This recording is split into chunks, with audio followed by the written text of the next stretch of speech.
2 ദിവസം മുൻപാണ് സീരിയൽ ക്യാമറാമാനായ അരുൺ രാവണും താനും വിവാഹബന്ധം വേർപെടുത്തിയെന്ന് സീരിയൽ നടി പാർവതി വിജയ് പറഞ്ഞത്. പാർവതി തന്നെയാണ് വിവാഹമോചന വാർത്ത ചാനലിലൂടെ അറിയിച്ചതും. പാർവതിയുടെയും അരുണിൻ്റെയും രഹസ്യ വിവാഹമായിരുന്നു. സീരിയൽ ക്യാമറാമാനാണ് അരുൺ.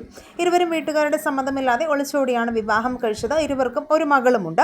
നടി മൃദുല വിജയുടെ സഹോദരി കൂടിയാണ് പാർവതി വിജയ്. വിവാഹമോചനത്തിൻ്റെ കാര്യം എന്താണെന്ന് കൂടുതൽ പേരും ചോദിച്ചെങ്കിലും അത് തികച്ചും വ്യക്തിപരമാണെന്നാണ് താരം പറഞ്ഞത്. അത് പറയാൻ തനിക്ക് ഒട്ടും ആഗ്രഹമില്ല എന്നും താനും യാമയും മാത്രമേ ഇപ്പോഴുള്ളൂ, അച്ഛനും അമ്മയും ചേച്ചിയും ചേട്ടനുമൊക്കെ ഇപ്പോൾ കൂടെയുണ്ട് എന്നൊക്കെയാണ് അന്ന് പാർവതി വിജയ് വീഡിയോയിലൂടെ പറഞ്ഞത്. വെർവിരിയൽ വാർത്തകൾക്ക് പിന്നാലെ അരുൺ സീരിയൽ നടി സായി ലക്ഷ്മിയുമായുള്ള പ്രണയത്തിലാണെന്നും സൂചനകൾ വന്നിരുന്നു. സായി ലക്ഷ്മിയും അരുണും തമ്മിൽ ഇഷ്ടത്തിലാണെന്ന വാർത്ത ആദ്യം പുറത്തു വന്നപ്പോൾ വ്യാജ പ്രചരണം എന്നായിരുന്നു ഭൂരിപക്ഷം പേരും കമൻറ്റുകളായി പങ്കുവച്ചത്. എന്നാൽ സായി ലക്ഷ്മിയുടെ അക്കൗണ്ട് നോക്കിയപ്പോഴാണ് ആ പ്രണയത്തിൻ്റെ സത്യാവസ്ഥ തിരിച്ചറിഞ്ഞത്.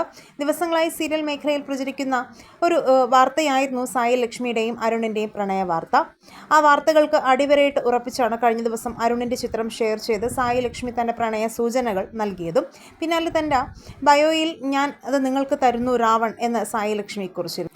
അതോടൊപ്പം തന്നെ വീട്ടുകാരുടെ സമ്മതമില്ലാതെയാണ് സായി ലക്ഷ്മിയും രാവണുമായുള്ള വിവാഹം കഴിഞ്ഞു എന്നുള്ള വാർത്തകളും ഇതിനോടൊപ്പം പല ചാനലുകളിൽ നിന്നും അറിയാൻ സാധിക്കുന്നു. കുടുംബവിളക്ക് കൂടാതെ ഒട്ടനേകം സീരിയലുകളിലും ക്യാമറാമാനായി അരുൺ പ്രവർത്തിച്ചിട്ടുണ്ട്. ഇപ്പോൾ സാന്ത്വനം 2 ക്യാമറാമാനായി പ്രവർത്തിച്ചു വന്നിരുന്ന അരുണും മിത്രയായി അഭിനയിച്ചിരുന്ന സായി ലക്ഷ്മിയും സീരിയലിൽ നിന്നും പുറത്തായി എന്നുള്ള വാർത്തകളും ഇതിനോടകം തന്നെ വരുന്നുണ്ട്.